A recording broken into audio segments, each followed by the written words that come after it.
Bruchim Habayim. It's a very emotional time for me to share my thoughts now. And anyway, I wanted to talk about something about the Parsha this weekend, an observation in the Parsha that's frequently overlooked. The beginning of the Parsha, Shelach, it names the it lists the Meraglim by name. Okay, and it starts them Mati Ruvain, Mati Shimon, Mati Yehuda, Mati Yisachar, Mati Ephraim, and that's Mati Ephraim is Hashem ben Nun. The Ramban points out that the order of the list of the Meraglim doesn't seem to be the order of the Shvatim the way they're born. It doesn't seem to be the list of the Masois, of how they're camped and how they traveled. And the Ramban asks, what is the order of this list? And the Ramban suggests that the order of this list is to Kafi their Madrega. The highest Madrega was mentioned first, and it continues like that. That's the Ramban. If we stop right now, we look, that means that Yeshua, who's number 5 in the list, is in Chashivas. We'd have to judge, if you can, was the Chashivas, he wasn't 1st, 2nd, 3rd, or 4th. He was number 5th in the list. Okay. If we take this a little bit further, the Baal HaTurim points out that in the Pasuk Gimel, the Pasuk says, Kulam Anoshim Rosh B'nai Yisrael Hema. And the Baal HaTurim points out the word Hema is, so to speak, seemingly extra. Could have said Rosh B'nai Yisrael.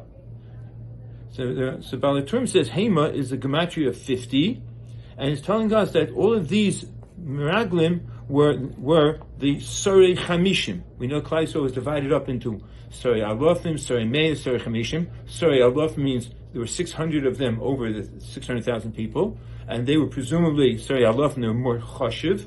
Then you have Sorei Meis, 6,000 of them, and then you have Sorei Chamishim, 12,000. And the Meraglim were from, according to the Baal HaTurim, were from the were from the Sorei Chamishim. That means that there were 6,600 people that were, so to speak, on a higher madrega than them. That's an observation in itself that people overlook, they don't notice. To take this one step further, okay, and to have an observation about a lesson that is meant to be learned from this, seemingly.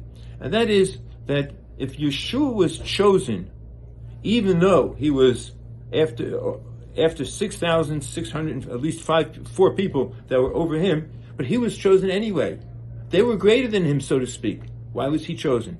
So we know the pasuk says, "Mishars of Yeshua ben Nun nar lo yomish mitoich ha'oil." He didn't leave the oil. The oil means the oil of Moshe Rabbeinu, where he learned with Moshe Rabbeinu. He learned from Moshe Rabbeinu, and we know Rashi says in Parshas Mishpatim that when Moshe Rabbeinu went up to Har Sinai, Yeshua pitched his tent by the foot of the Har Sinai, and he waited for Moshe to come back, even though he knew Moshe was coming back after 40 days, so there's nothing to wait for now, but you never know. And therefore he sat there waiting for Moshe Rabbeinu. And he was dedicated and devoted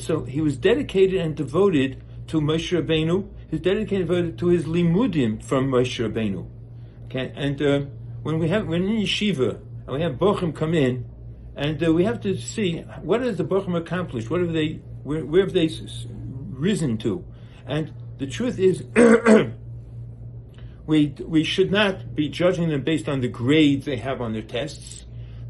They were born with those grades, some of them. Okay, but they should be judged based on their effort and how much they dedicated and they devoted themselves to the limudim. And that is the one that dedicates and devoted himself to the limudim the most. He's the one that becomes the madrega of Yeshua. And when we need the next when you need the next manhig ador, and we want to take the person that's the most, so to speak, successful, the success is in the dedication and devotion to limud haTorah, to kiyum mitzvahs, to his rebbeim. And that's the lesson one of the lessons that we could learn from this week's Parsha. Thank you very, very much. A guten Shabbos.